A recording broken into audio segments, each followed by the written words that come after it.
हो सकता है। सर आज सुनवाई होनी थी, कैसे देख रहे हैं, क्या कुछ हुआ आज कोर्ट के? देखिए, आज कोर्ट में जैसे ही कोर्ट ने शुरुआत हियरिंग किया है, उसने सीधा इशू नोटिस किया है और 4 अगस्त की डेट लगा दिया गया है। पहले तो वो इसी महीने में जुलाई में ही लगा रहे थे, पर लर्नड ब्रदर्स जो अपोजिट काउंसिल थे उन्होंने थोड़ा डिनाई किया, बोला हमें थोड़ा टाइम है चाहिए। तो इसलिए कोर्ट ने बोला कि 150 पन्ने का जजमेंट है जो हाई कोर्ट ने पास किया है, तो जब उसको पढ़ने में भी आपको टाइम चाहिए, रिप्लाई भी करने के लिए टाइम चाहिए, इसलिए थोड़ा सा आपको और टाइम लेना चाहिए। तो 4 अगस्त की डेट फिक्स की गई है। बट यहाँ पर उन्होंने ये भी क्लियर कर दिया है कोर्ट ने आज कि देखिए, मैं सबके सामने बोल रहा हूँ कि मेरे फादर एमपीज़ थे कांग्रेस पार्टी के, मेरा ब्रदर जो लर्नड ब्रदर है, उनका जो सगा भाई रियल ब्रदर वो भी कांग्रेस के है, तो हमें सारी चीज़ों के बारे में काफ़ी पहले से पता है। पर अपोजिट जो थे हमारे जो अपोजिट काउंसिल्स थे, राम जेठमलानी जी और उसके साथ में गुजरात की तरफ से जो और भी प्रेजेंट हुए थे कैबिनेटर्स वगैरह, उन सारे लोगों ने बोला I have no any kinds of the objection. ये था कि कहीं किसी को ऑब्जेक्शन हो तो भाई दूसरे इश्यूज होंगे तो दूसरी तरीके से केस को ट्रीट किया जाएगा। तो कोर्ट ने ये भी बोल दिया है। और दूसरा ये भी बोला है, आज सब सेंटेंस को जो सेंटेंस हुआ था उस पे स्टे के लिए, फर्दर स्टे के लिए बात की गई थी, तो कोर्ट ने बोला बिना पढ़े में फाइल के बारे में अभी कुछ नहीं बोल सकता, रिप्लाई आ जाने दीजिए इनकी, उसके बाद आगे की प्रोसीडिंग हम 4 तारीख को करेंगे, 4 अगस्त को।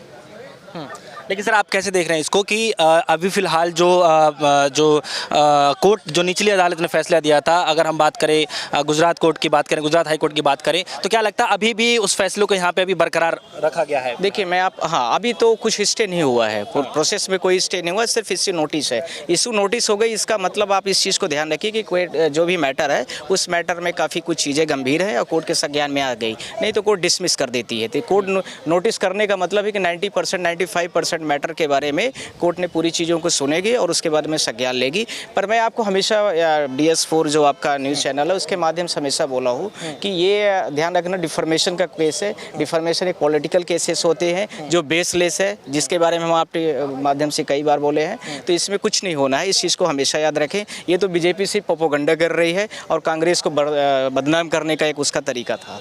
लेकिन सर एक सवाल और भी यहाँ पे, अभी फ़िलहाल राहुल गांधी की संसद सदस्यता रद्द हो गई है फ़िलहाल काफ़ी दिनों से, और इस फैसले के बाद ही ये होना था कि उनको संसद सदस्यता मिलेगी वापस या नहीं मिलेगा, तो क्या अभी फ़िलहाल उसी तरीके से अभी वैसा ही रहेगा? जिस दिन ये रिप्लाई हो गया और उस दिन फाइनल आर्गूमेंट जब हो जाएगा तो कोर्ट का पास ऑर्डर आएगा। उस पास ऑर्डर के साथ में एक हम लोग एप्लीकेशन या एक रिक्वेस्ट और करेंगे कि जी हमारी पार्लियामेंट मेंबरशिप तुरंत ही अलाउ किया जाए, क्योंकि उसको इलेक्शन कमीशन ने और पार्लियामेंट के जो सेक्रेटरी है उन्होंने इसको नोटिफिकेशन निकाला था, इसलिए ये चीज़ सुप्रीम कोर्ट ही करेगी।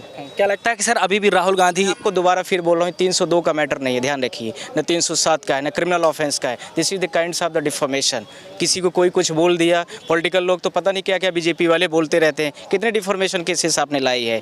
आप तो एक आदमी को बदनाम और कांग्रेस पार्टी को बदनाम करने के लिए एक डिफॉर्मेशन का केस लाया है और उसका तरीका आपने ढूंढा है। पर सिर्फ एक बात है कि जुडिशरी नीचे उन पॉइंटों को बहुत कंसीडर नहीं कर पाई है जो सुप्रीम कोर्ट कर रही है। प्लीज़। लेकिन सर राहुल गांधी की जब से संसद सदस्यता रद्द हुई है तो चुनाव करने की बात ही चल रही है, जिस अब दूसरी बात आ रही है कि अब इशू नोटिस हो गया तो अभी चुनाव होने की कोई चांसेस नहीं रह गई। अब आप उसमें फ्री हो जाइए। अब जो भी होगा 4 अगस्त को सारी बातें सुनाइए, मतलब कोर्ट करेगी। फैसले के बाद ही निर्णय होगा। अब जो भी होना, अभी तक जितना हो गया वो हो गया, आगे की प्रोसीडिंग 4 अगस्त के बाद होगी। चलिए, अब आगे आप क्या से देख पा रहे हैं 4 अगस्त? मैंने आपको दोबारा फिर बोला है कि डिफॉर्मेशन की केस है, 302 का मर्डर केस नहीं है।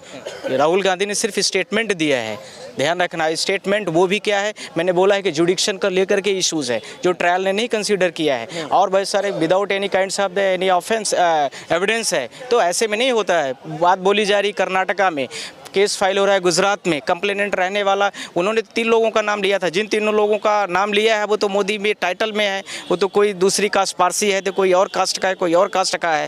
दिस इज द नॉट है, मतलब उन्होंने उनको कोई टारगेट नहीं किया पूरी कम्युनिटीज़ को। उन्होंने तो सिर्फ 3 लोगों को बोला था, वो 3 लोग कंप्लेंट कर सकते थे, पर उन्होंने तो नहीं फाइल किया है ना।